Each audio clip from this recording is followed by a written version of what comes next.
And the answer is it's 1 minute before 12. So we go one more decade to the turn of the century, that's like right now. That's when 7% would finish using up the oil reserves of the earth. Now let's look at this in a very nice graphical way. Suppose the area of this tiny rectangle represents all the oil we used on this earth before 1940. Then in the decade of the 40s, we used this much. That's equal to the total of all that have been used in all of history. In the decade of the 50s, we used this much. That's equal to the total of all that have been used in all of history. In the decade of the 60s, we used this much, and again, that's equal to the total of all the preceding usage. Now, here we see graphically what President Carter told us.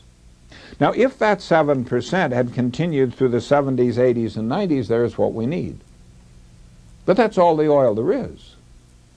Now, there's a widely held belief that if you throw enough money at holes in the ground, oil is sure to come up.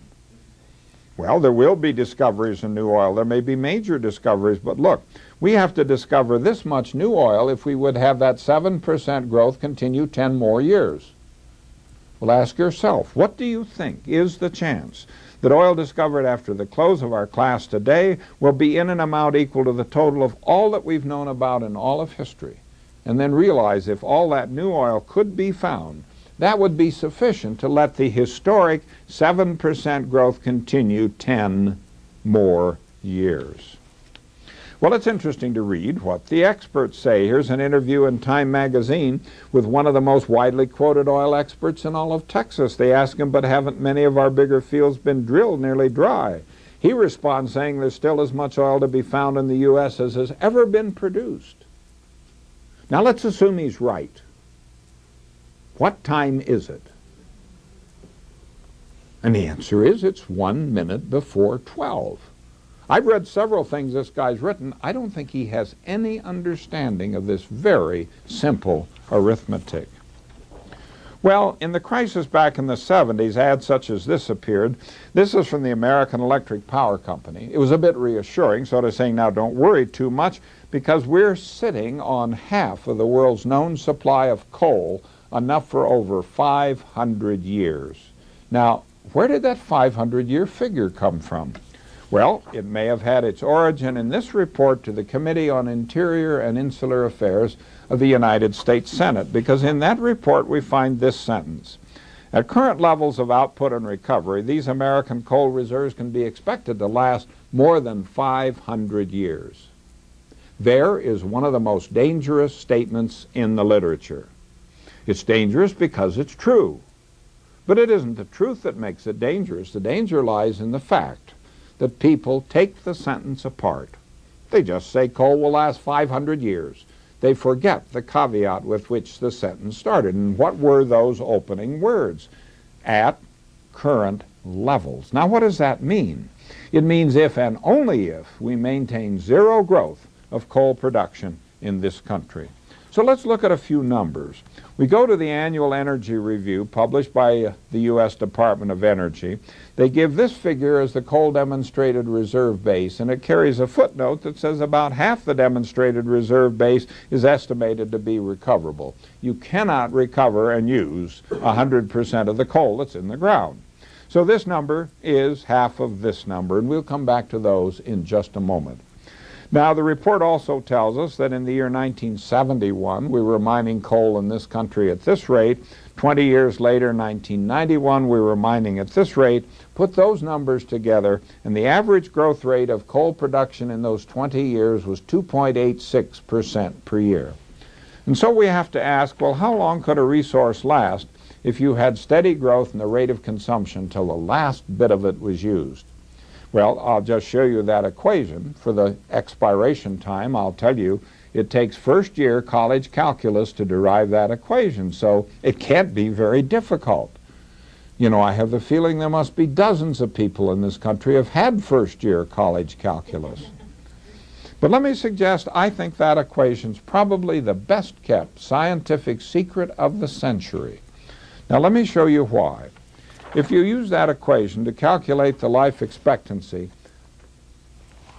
of the reserve base, or of the 1/2 the reserve base that's estimated to be recoverable, for different steady rates of growth, you find if the growth rate is 0, The small estimate would go about 240 years. The large one would go close to 500 years. So that report to the Congress was correct. But look what we get when we plug in steady growth. Back in the 1970s, we had national goal of achieving 8% per year growth rate in coal production in the United States. If that could be achieved and continued, coal would last between 37 and 46 years. President Carter cut that goal roughly in half, hoping to reach 4% per year. If that could continue, coal would last between 59 and 75 years. Here's that 2.86 that we just saw, the average for a recent 20-year period. If that could continue, coal would run out between 72 and 94 years. That's within the life expectancy of children born today. The only way we're going to get anywhere near this widely quoted 500-year figure is to do simultaneously two highly improbable things. Number one, we've got to figure out how to use 100% of the coal that's in the ground. Number two, we've got to figure out how to have 500 years of zero growth of coal production. Now, these are simple facts. Just look at those numbers. I got a report recently from the coal fields of Kentucky, West Virginia, Virginia, these giant bituminous coal fields that supply a large fraction of the electricity in the eastern United States. They estimate that maybe they have another 30 years of coal mining before it will become uneconomical to mine there. And then what will we do when we want to switch on the lights?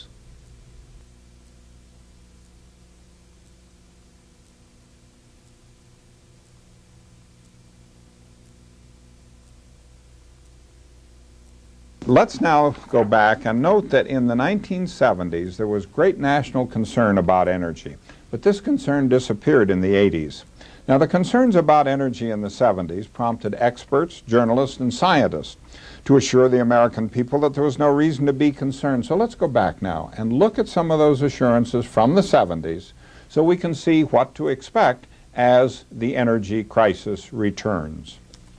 Here is the director of the Energy Division of the Oak Ridge National Laboratories. He's telling us how expensive it is to import oil, telling us we must have big increases in our use of coal. Under these conditions, he estimates America's coal reserves are so huge they could last a minimum of 300 years, probably a maximum of 1,000 years. Now, you've just seen the facts. Now you see what an expert tells us, and what can you conclude? There was a 3-hour television special on CBS on energy. The reporter said by the lowest estimate, we have enough coal for 200 years, but the highest enough for more than 1,000 years. You've just seen the facts. Now you see what a journalist tells us after careful study. And what can you conclude? In the Journal of Chemical Education, on the page for high school chemistry teachers, an article written by the scientific staff of the journal, we read that our proved coal reserves are enormous, and they give a figure. These could satisfy present U.S. energy needs for nearly 1,000 years. Let's do long division. You take the coal they say is there, divide by what was then the current rate of consumption, and you get 180 years. Now, they didn't say current rate of consumption. They said present U.S. energy needs. Coal today supplies about 1/5, around 20% of the energy that we use in this country. So if you'd like to calculate how long this quantity of coal could satisfy present U.S. energy needs, you have to multiply this denominator by 5. When you do that, you get 36 years. They said nearly 1,000 years. Newsweek magazine, in a cover story on energy, said at present rates of consumption, we have enough coal for 666.5 years. And the 0.5 means they think it'll run out in July instead of January. Now, if you round that off and say roughly 600 years,